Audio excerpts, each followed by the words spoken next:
Bravo, Tara in Gašper. Bravo, Tara in Gašper. Čakaj, a to sta vidva sta lika iz ene risanke, a ne? Prita sem. Prita bliže.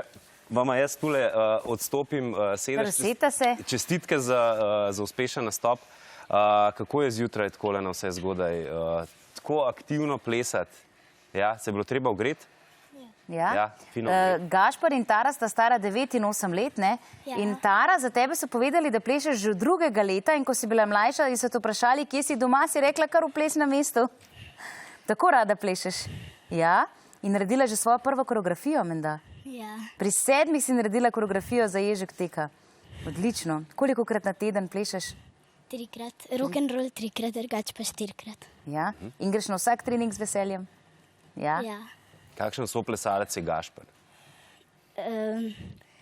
Pazi, kaj poveš, ker bom Gašperja isto vprašal še zate. V redu? Ja? Se dopolnjujeta, ne, Gašper? Ja. Kako sta pa izbrala temo tega nastopa? Vama je obema všeč ta risanka? Ja. Se pravi, črni mačkon in...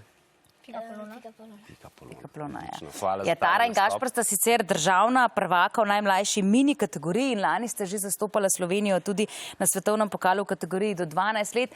Sicer pa z nami še trener Boštjan Pavčak, dobrodošli, in pa še dva mlada plesalca, Jaka Južnič in Gaja Malovrh, ki bosta pa malo kasneje pokazala akrobatski rock'n'roll. Ples je v Sloveniji tako zelo razvajan, veliko uspešnih parov imamo. In Boštjan, verjetno je lepo spremljati, da že takole od mladih nog navdušeni za ples, ne? Ja, v bistvu je to najbolj pomembno, no. Ja, da že mladi začnejo. Z mlajšimi začenjamo vedno, ja. Ja, ampak slišim, da se ta maja vedno bolj premika, da imate tudi že 4-letnike v plesni šoli. Seveda, starši bi radi že prej, da otroci plešajo, ampak mislim, da je trend, da bo tekmovalni šport se začel šele pred 12, no. Če gremo nazaj na Skandinavijo pa gor. Še zlasti v teh kategorijah, kjer mora biti človek res dobro pripravljen. Jaz sem gledal vaju prej na vaji in dejansko je treba biti v fizični kondiciji, mislim, na pol moraš biti že zelo, zelo dober atlet, no, to sem želel reči. V bistvu non-stop, ja. Non-stop moraš biti pripravljen, rabiš tudi ogrevanja toliko časa, se pravi, tile plesalci imajo 7 do 8 treningov na teden, ne. Nimamo sicer 2 na dan, včasih ja, tele 2 že, fitness kdaj. Tako da v bistvu je kar zahtevna zadeva, no. Vsak profesionalen šport, no, tako bom rekel. Špela, lahko jaz še vprašam naša plesalca, takole vama predajam mikrofon, da vaju bomo kaj slišali. Se pravi, za takšen nastop, kot ga bomo videli potem, se je treba verjetno zelo, zelo dobro tudi ogreti. Danes zjutraj, ko sta prišla, verjetno ni dovolj samo, da prideš na oder. In mečeš salte. Dajva nekaj pokazati. Ne, absolutno to ni dovolj, treba se ogreti. So mi do danes tako prej prišla pred oddajo in naredila svoje ogrevanje. Zato, da tudi ne pride do poškodb, pa zato, da je izvedba taka, kot si želiva, da je, oziroma kakor so najbolj sposobna. Kako pa je potem na tekmovanjih, ko so te daljše pavze, kako potem človek ostaja ves čas v formi in tako rekoč ogreti? Pravzaprav se večkrat na dan ogrejeva, sploh na svetovnih pokalih, ko so daljše tekme, trajajo tudi 12-13 ur včasih, 1 uro pred vsakim nastopom približno narediva eno kratko, ampak zelo intenzivno ogrevanje. Gaja, a pa je prisoten kakšen strah, ne, glede na to, da so tukaj kar precejšnje akrobacije, so plesalec, skoki, salte, obrati. Meče, ja, v zrak. Ja, definitivno je, rabiš imeti neko zaupanje v svojega plesalca, pa dobro se morate razumeti, sploh pa da ne pride do kakšnih poškodb, ki bi v bistvu bile povzročene s padcem. Se pravi, je veliko zaupanja in pa veliko treninga, ne? Ja. No, plesno mesto sicer letos praznuje 30. obletnico in nekako začelo je z akrobatskim rock'n'rollom svojih soustanoviteljev, ne, Anita Vihtelič in Marko Hren, ampak potem pa nekako plesno mesto razširilo na vse ostale plesne zvrsti, ne, Boštjan, tako da bi težko rekli, da v kakšni zvrsti prav posebej izstopate. Imate uspešne tekmovalce na vseh področjih. Jaz mislim, da bi Marko pa Anita rekla rock'n'roll, ne? Ja. Jaz tudi, ker sem rock'n'roll plesalc, pa tudi jazzer, ampak ja, vsekakor hip-hop je zelo razvit. Mogoče malo manjka standardni pa latinsko-ameriški plesi tekmovalni, družabni ni problem.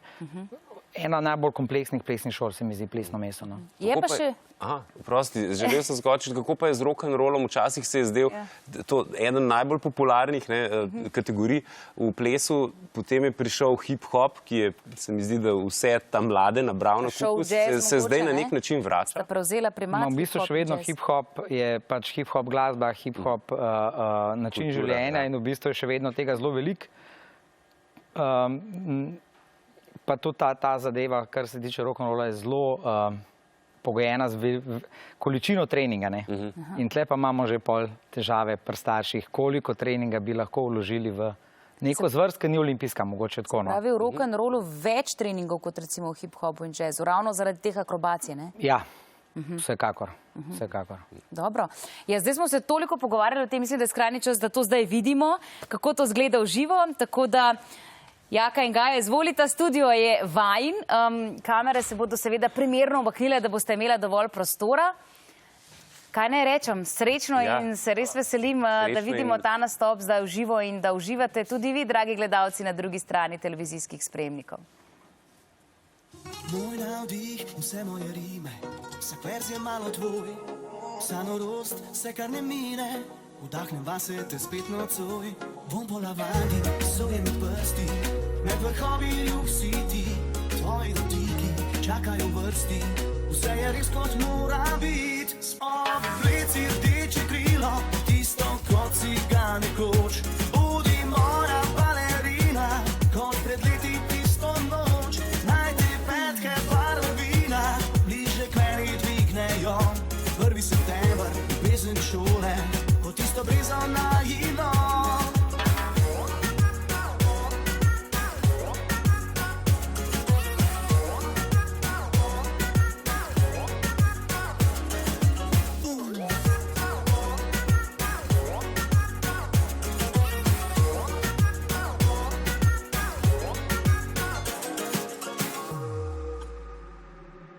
Mesto ve, da si vrnila na ceste svoj korak, kot bi vanilijo raztopila.